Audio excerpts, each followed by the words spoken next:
Toons. এটা কি? গোল মতো সূর্যের মতো উজ্জ্বল। এর নাম হলো সূর্যাস্ত। সমস্ত অস্ত্রের ব্রহ্মাস্ত্র এটা। সূর্যাসুর নামের এক অসুরের থেকে এটা আমি পেয়েছি বর হিসেবে। আমার এখন আর কেউ পারবে না বধ করতে। আমি এখন সর্বশক্তিমান।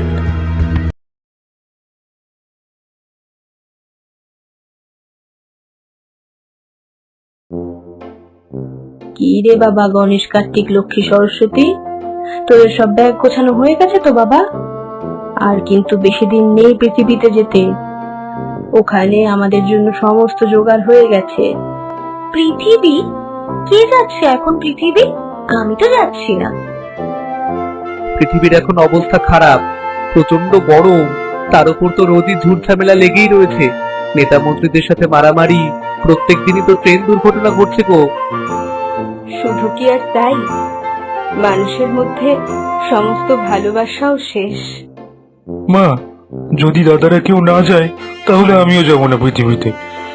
তার চেয়ে বলো চাঁদে কিংবা মঙ্গলে করে আসি। প্রত্যেকবার তো আমরা পৃথিবীতেই যাই, অন্য গ্রহগুলো তো আমাদের আর যাবার দরকারই হয় না। যাবারটা তো দরকার। হ্যাঁ হ্যাঁ, ঠিক ঠিক, আমরা এবার মঙ্গলে কিংবা চাঁদেই যাবো। সারা বছর তো তোদের আর তোদের বাবার জ্বালায় কোথাও যেতে পারি না। বছরে 4টে দিন একটু বাপের বাড়ি যাব, তাতেও বাদ সাধবি? তুমি যাও না মা, তোমায় যেতে কে মানা করেছে শুনি? আমরা যে পৃথিবীতে যাব না সেটুকুই তোমায় বললাম। তোদের না নিয়ে আমি একা যেতে পারি? তোদের বাবাকে তো চিনিস, সারাদিন গাঁজা খেয়ে পড়ে থাকবে নন্দী ভৃঙ্গির সাথে। তোদের খেয়াল কে রাখবে বল? ওসব জানি না, তবে আমরা কেউ পৃথিবীতে যাচ্ছি না, এটা সত্যি। ঠিক আছে, আজ থেকে আমিও তোদের জন্য রান্না করতে পারবো না। নন্দী, সব আয়োজন হচ্ছে তো? এই বছরে 4টে দিনে তোর মা কিন্তু কৈলাসে থাকে না। আমি একটু ওই মনের সুখে নেশা টেশা করতে পারি। হ্যাঁ প্রভু, সব আয়োজন প্রস্তুত।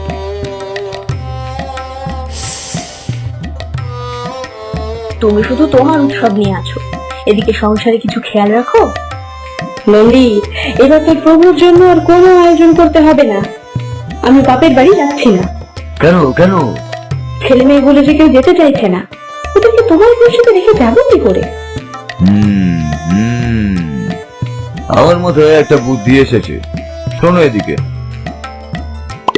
শুনে তো মনে হলো তোমার বুদ্ধিতে কাজ হবে, দেখি একবার।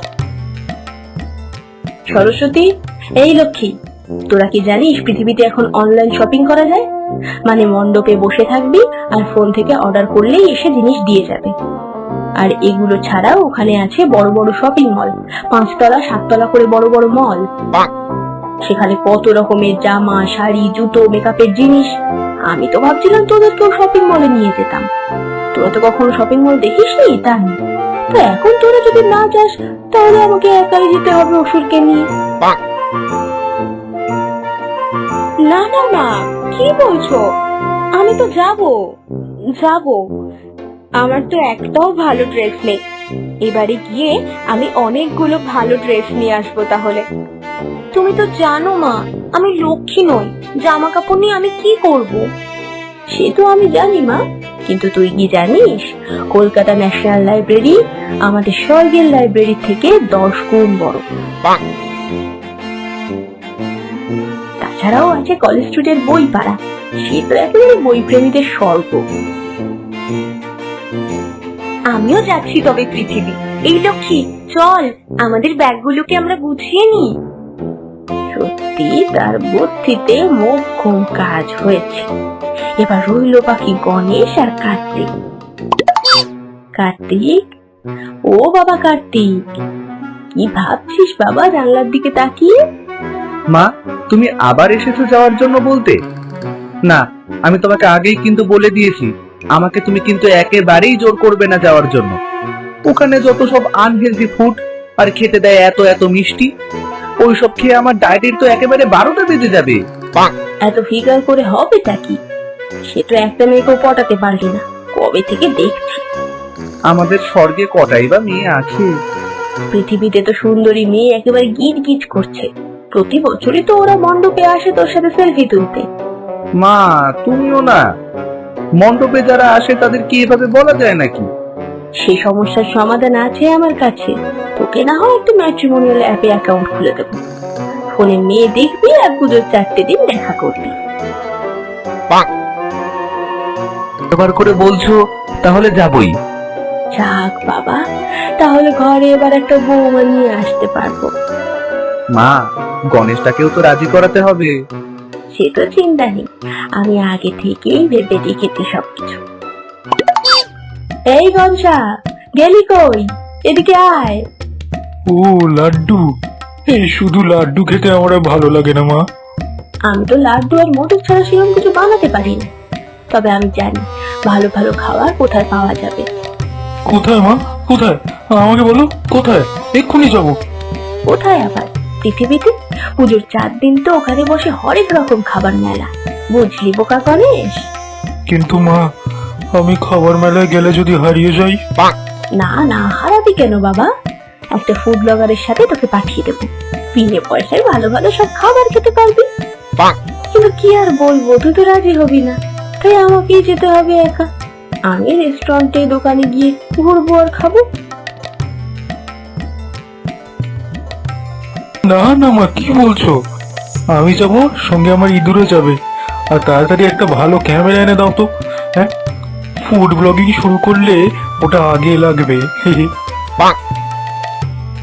ওরে বাবা, এমনিতে সংসারে কোনো খেয়াল রাখে না, কিন্তু বুদ্ধিটা খুব কাজের দিয়েছে। এখন সামনে আমারও অনেক কাজ বাকি আছে। এই মশুর বেটা সারা বছর ধরে ঘুমোচ্ছে, আজই নরদকে খবর পাঠিয়ে ওটার ব্যবস্থা করতে হবে। সিংহটাও বা কোথায় যে গেল? আমার প্রণাম নেবেন দেবী মাতা। আমাকে ডেকেছিলেন আপনি? হ্যাঁ, তুই এসেছিস। সারা বছর অসুরের তো টিকিটাও খুঁজে পাওয়া যায় না, তো সে বেটাকে জানিয়ে রাখো, সময় কিন্তু পুজোর এগিয়ে আসছে। 2 দিন পর মহালয়া, তাকে তো আবার যুদ্ধে নামতে হবে আরেকবার। এবারে যুদ্ধের আয়োজন হয়েছে শৈল পাহাড়ে। আচ্ছা মাতা, আমি এক্ষুনি যাচ্ছি তাকে সব জানাতে।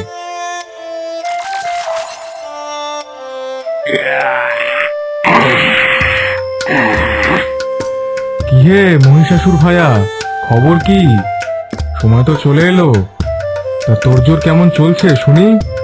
পরশুই তো মহালয়া, তা এখন কি শুয়ে শুয়ে সিনেমা দেখার সময়? ওদিকে দুর্গা মায়ের তো সব তোড়জোড় হয়ে গেল, তা প্রত্যেকবারের মতো এবারে কি হেরে ভূত হবি? আরে আরে, এবছর আমার কাছে মোক্ষম একটা জিনিস আছে। এইবার মা দুর্গাকে আমি হারাবই। শুধু পরশু সকালে মহালয়ার সময়টা আসতে দে। বলিস কি ভায়া, মোক্ষম জিনিসটা আবার কি? সেটা তো এখন বলা যাবে না, সময় আসলেই দেখতে পাবি। এতদিনে চেনা সমস্ত অস্ত্রের বাইরে এ আর এক ধরনের নতুন অস্ত্র। বেশ, যেটা ভালো বুঝবি। সময় মতো মহালয়ার দিন সকালে চলে এলেই হলো। আমিও দেখব তোর মোক্ষম কোন অস্ত্র আছে। নারায়ণ নারায়ণ।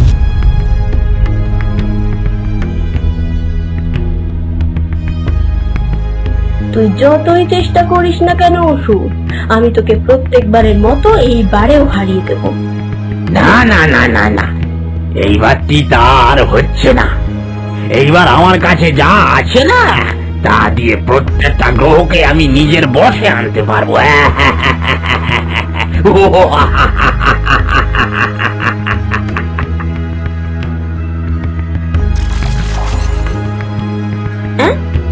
এটা কি?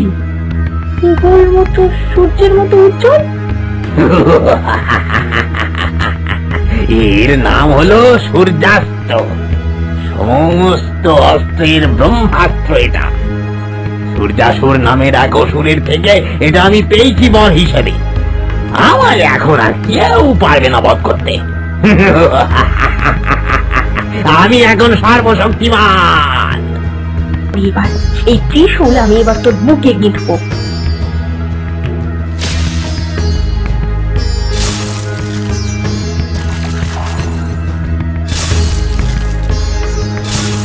কি হলো?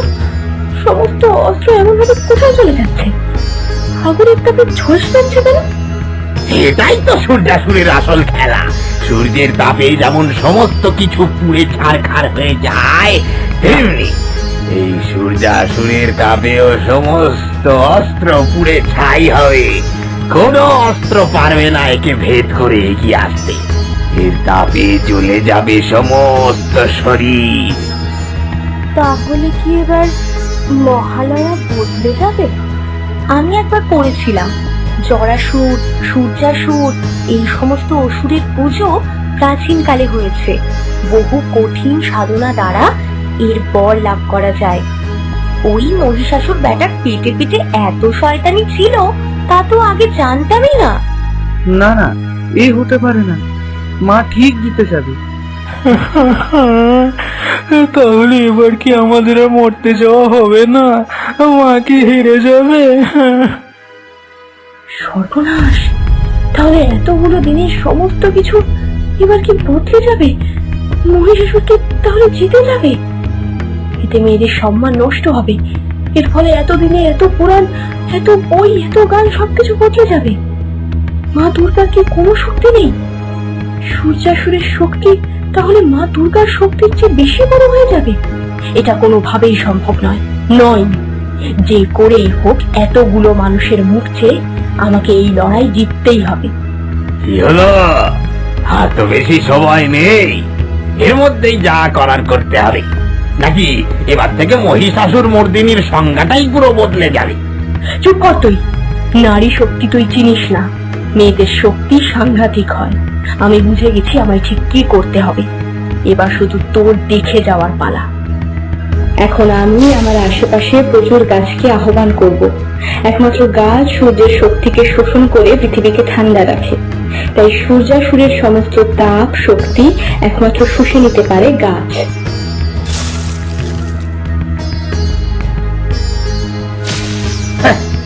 ওই কটা মাত্র গাছ দিয়ে কিচ্ছু হবে না।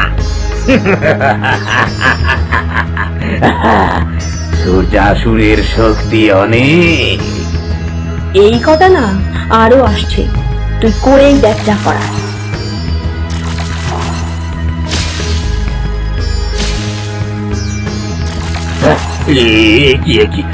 গাছ তো সমস্ত তাপ শোষণ করে ফেললো। এবার কি হবে? সূর্যাসুরের ক্ষমতা যে এবার শেষ হয়ে যাচ্ছে ক্রমে। তোর সূর্যাসুরের ক্ষমতা তো ফিকে হয়ে গেল।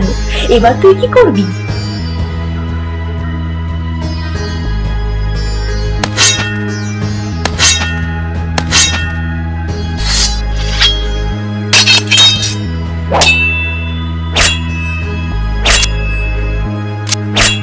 এবার তো আমার হাতে তোকে বধ হতেই হবে।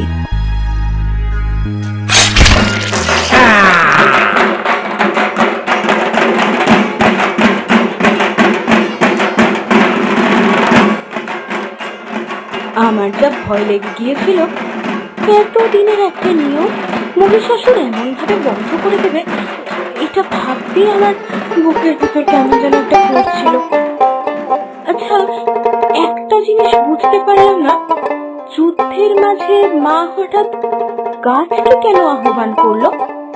ওরে বোকা, শুধু কি পয়সা গুনলে চলবে? একটু তো বইও পড়তে হবে। এই যে সূর্যের এত তাপে চারপাশে এত গরম পড়ছে, গ্লোবাল ওয়ার্মিং হচ্ছে, চারপাশে বৃষ্টি নেই, চারপাশ জুড়ে খালি খরা, এই সবই তো সূর্যের তাপ বেড়ে যাওয়ার জন্য। একমাত্র গাছ লাগালে এত কিছু থেকে মুক্তি পাওয়া যাবে। গাছ লাগালে কমবে পৃথিবীর উষ্ণতা, চারপাশে ঝড় বৃষ্টি হবে, নদীতে জল থাকবে, মানুষের এত কষ্ট হবে না। তাই গাছ লাগাতে হবে ভবিষ্যৎকে বাঁচানোর জন্য। আরে আচ্ছা আচ্ছা, হয়েছে হয়েছে সরস্বতী দিদি, হয়েছে। আমি বলছিলাম কি, এবার আমরা কিসে চড়ে যাব? হাতি না ঘোড়ায়? হাতি ঘোড়া তো অনেক হলো, এবার আমরা গাছে চড়ে যাব। নে নে, সবাই উঠে পড়।